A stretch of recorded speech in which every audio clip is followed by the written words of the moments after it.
I have a dream that one day this nation will rise up, live out the true meaning of its creed.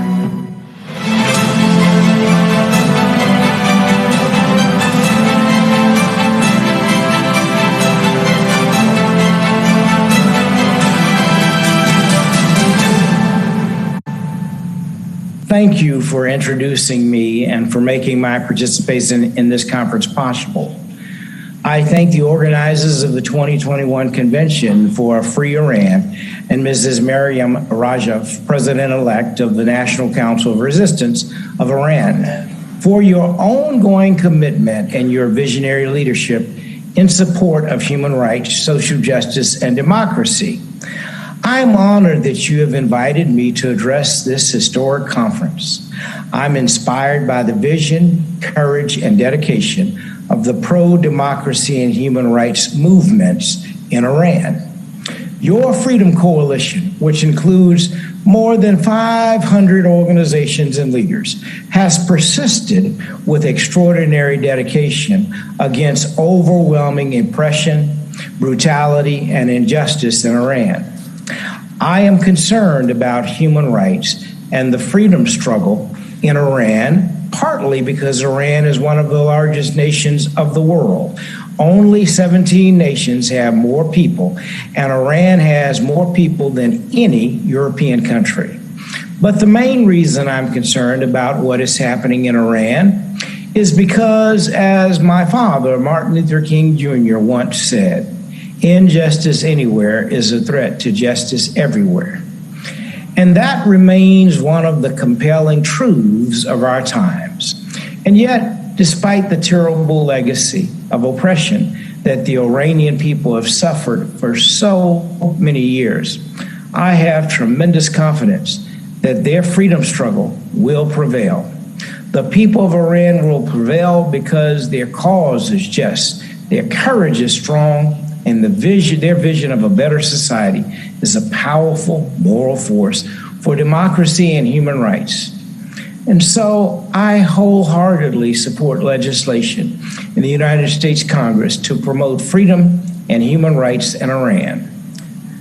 House Resolution 118, which expresses the Iranian people's desire for a democratic, secular, and non-nuclear Republic of Iran, also condemns violations of human rights and state-sponsored terrorism by the Iranian government. This important legislation now has nearly 240 sponsors, and I call on every member of the United States Congress to join in sponsoring this bill. In addition, I strongly support the 10-point plan for Iran's future developed by Maryam Rajavi and other leaders who are resisting the dictatorship in Iran. The stated goals of this plan include genuine democracy and self-determination for all Iranians, freedom of speech and association, ending the death penalty, religious freedom for all Iranians, eradicating discrimination based on gender, establishing an independent judicial system, and compliance with the Universal Declaration of Human Rights, equal employment opportunities, and end to development of nuclear weapons and all weapons of mass destruction, and a commitment to peaceful coexistence. These reforms can help chart Iran's course toward a new era of hope and progress for all of the people of Iran, and they merit the support of people of goodwill everywhere. People in Iran and in every nation want freedom, human rights, and democracy. And the United States should lead the way in supporting these legitimate aspirations. It is my hope that not only the U.S. Congress, but also the American people will join in supporting this great cause. I am encouraged by the nonviolent uprisings of the resistance movement in Iran, the boycott of the sham elections by a large majority of Iranians, and the growing support the Iranian resistance has received from the international community. The Iranian freedom movement is gathering strength daily. And with the continued support of the people of goodwill around the world, the Iranian people will win freedom and real democracy in due course. And as we build the great global coalition in support of freedom, dignity, and human rights in Iran, let us embrace the awareness that we are all sisters and brothers in the human family.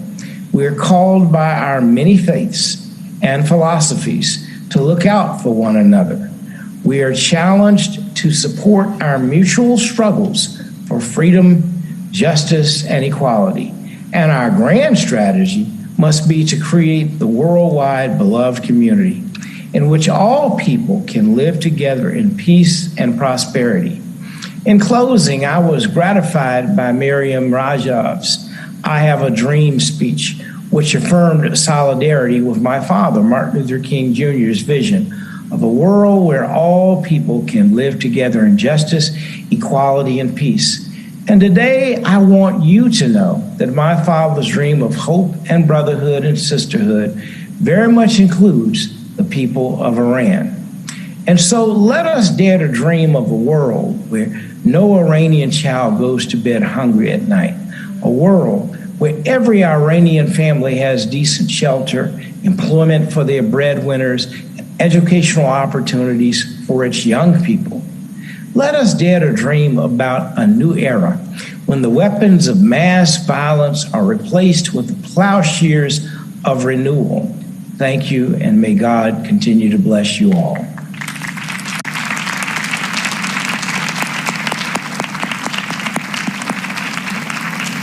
Many thanks to Mr. Martin Luther King. We have a good memory of Martin Luther King Jr., who is admired by the Iranian people. And like him, we also have a dream to free the Iranian people from religious dictatorship. The Iranian people's struggle will overcome and they will have freedom and democracy. I hope. Thank you very much.